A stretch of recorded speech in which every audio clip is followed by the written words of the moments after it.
Chi ha responsabilità politica e ha responsabilità nell'economia, nella finanza, ecco, ha delle responsabilità in ordine a queste morti. Il Signore credo chiederà conto a loro.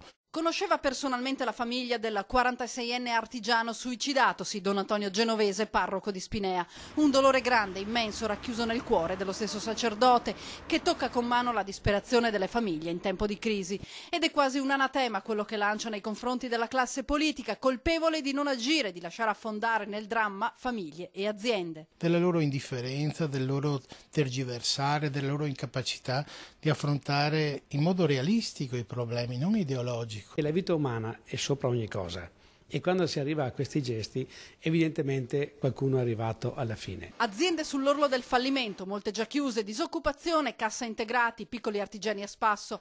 Il quadro del ricco nord-est sta cambiando drammaticamente pelle. La situazione italiana del debito dello Stato nei confronti dei privati e delle imprese è quello che sta uccidendo le imprese. Ma la colpa, dice Sbalchiero, non è tutta dello Stato centrale. C'è anche qualcuno che ne sta approfittando, perché chi ha venduto le aziende?